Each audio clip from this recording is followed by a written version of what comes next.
حاتم طائی کے بیٹے عدی حاتم طائی حضور کا زمانہ نہیں پائے، ان کا انتقال ہو گیا تھا، لیکن حاتم طائی کی تمہیں حاتم طائی کا نام سنا آپ نے؟ ارے بولو یار، نہیں سنا؟ سنا ہے نا؟ بڑا سخی آدمی تھے، عیسائیت پر ان کے انتقال ہو گیا، حضور کے آنے سے پہلے انتقال ہو گیا۔ ان کی بہن مسلمان ہوئی، ان کے بیٹے مسلمان ہوئے، ان کے ایک بیٹے تھے عدی ابن حاتم، وہ آئے حضور کی خدمت میں۔ نبی کریم صلی اللہ علیہ وسلم ہر آنے والا کا اکرام کرتے تھے۔ یہ بھی دعوت اور اسلام کا طریقہ ہے کہ ہر ایک کا اکرام کرو، خاص طور سے جو بڑے لوگ ہیں ان کا اکرام۔ حاتم طائی کے بیٹے ابھی مسلمان نہیں، لیکن ایک عرب کا مشہور سخی آدمی ہے، ان کا بیٹا آیا، حضور نے اپنی چادر بچھا دی، جاؤ اس پر سے چل کے آؤ۔ لیکن شریف لوگ شریف ہوتے ہیں، انہوں نے فوراً وہ چادر اٹھائی، اپنے سر پہ رکھی، کہا یا رسول اللہ یہ چادر اس قابل نہیں ہے کہ اس پر چلا جائے، یہ تو سروں پر رکھنے کے لائق ہے، ابھی مسلمان نہیں ہوئے۔ آئے حضور کی خدمت میں تشریف رکھے، حضور نے دعوت دی۔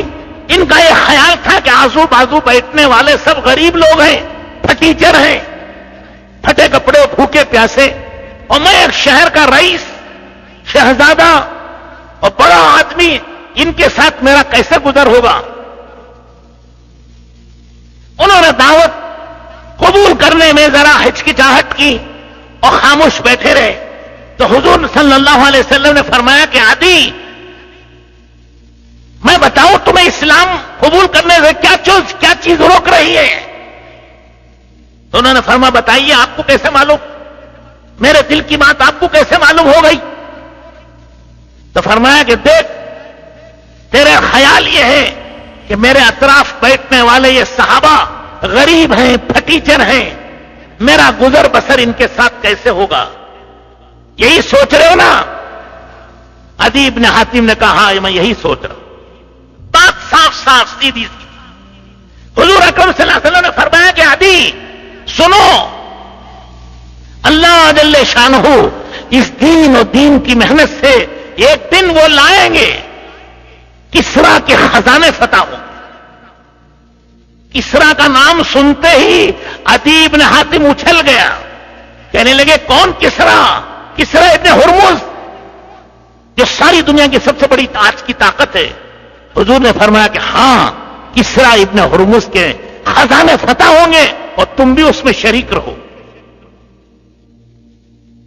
پھر حضور نے فرمایا دوسری بات، اے عدی سنو، دعوت و دین کی محنت کی برکت سے اللہ ایک وہ دن لائیں گے، یمن سے صنعاء سے ایک عورت چلے گی، مالدار، خوبصورت، مکے میں حج کرے گی، واپس جائے گی تنہا، اس کے ساتھ کوئی نہیں ہوگا۔ عدی ابن حاتم کہتے ہیں میری قوم کے ڈاکو کہاں مر جائیں گے، یہ تو لوٹ لیں گے۔ کہ نہیں، اسلام کا یہ اثر ہوگا، ایمان کا یہ اثر ہوگا۔ پھر فرمایا کہ عدی تیسری بات سن، اللہ اس دین اور دین کی محنت سے اتنی برکت دیں گے کہ لوگ زکات دینے والے ہوں گے، لینے والا کوئی نہیں ہوگا۔ ایک آدمی صبح نکلے گا زکات کو دینے کے لیے، شام تک چکر لگائے گا، کوئی فقیر و مسکین اس کو نہیں ملے گا۔ انہوں نے اسلام قبول کیا، حضور اکرم صلی اللہ علیہ وسلم کا انتقال ہو گیا، حضرت ابو بکر صدیق رضی اللہ تعالیٰ عنہ کا زمانہ گزر گیا، حضرت عمر کے زمانے میں کسرا کے خزانے فتح ہوئے اور اس کے خزانوں میں ان کا بھی حصہ لگا۔ عدی ابن حاتم کہتے میں نے اپنی آنکھوں سے دیکھا، حضور کی یہ پیشین گوئی برسوں پہلے آپ نے فرمایا تھا، آج وہ سچی ہو گئی۔ پھر اس کے بعد فرماتے ہیں میں نے خود اپنی ان آنکھوں سے دیکھا کہ یمن سے ایک عورت چلی اور اس نے حج کیا، حضرت امیر المومنین عمر رضی اللہ تعالیٰ عنہ سے کچھ مشورہ کرنا تھا، مشورہ کر کے واپس جانے لگے۔ حضرت عمر نے پوچھا تمہارے ساتھ اور کون ہے؟ اس عورت نے کہا میرے ساتھ اللہ۔ حضرت عمر نے پوچھا راستے لگا ایسا معلوم ہوتا تھا جیسے سب میرے ماں باپ، کسی نے میرے مال کی طرف، میرے حسن و جمال کی طرف اور میری جان کی طرف نظر نہیں اٹھا کے دی. جان محفوظ، مال محفوظ، عزت و آبرو محفوظ. حضرت عدی ابن حاتم کہتے ہیں میں نے اپنی آنکھوں سے یہ دیکھ لیا، اللہ نے چاہا تو میں تیسری بات بھی دیکھ لوں. وہ ان کے زمانے میں نہیں ہوئی. اس کے بعد حضرت عمر ابن عبدالعزیز رحمت اللہ علیہ کے زمانے میں واقعہ پیش آئے تھے کہ صبح آدمی گھر سے نکلتا تھا زکات لے کر کہ میری زکات کوئی لے لے، زکات لینے والا ملتا نہیں. شام کو واپس آ کر بیت المال میں داخل کر دیتا. دیکھا آپ نے اللہ جل شانہ نے اس ایمان اور دین کی محنت کی برکت سے دنیا میں امن، سلامتی، عافیت، خیر و برکت، عزت و بلندی اللہ جل شانہ نے دی ہے اور آج بھی دیں گے اور قیامت تک دیں گے. اللہ بدلے نہیں ہے، اللہ کی قدرت بدلی نہیں ہے، اللہ کا ضابطہ و قانون بدلا نہیں ہے، بدلے ہم نے دنیا کو زندگی کا مقصد بنایا. وہ دنیا بھی ہاتھ نہیں لگ رہی ہے، آخرت تو گئی. دنیا تو سایہ ہے، سایہ. دین اصل ہے، دین کو پکڑو گے سایہ بھی ہاتھ میں آئے گا. اگر کوئی اصل چھوڑ دے، سائے پہ ہاتھ مارے تو وہ سایہ ہاتھ لگے گا. ارے بولو لگے گا؟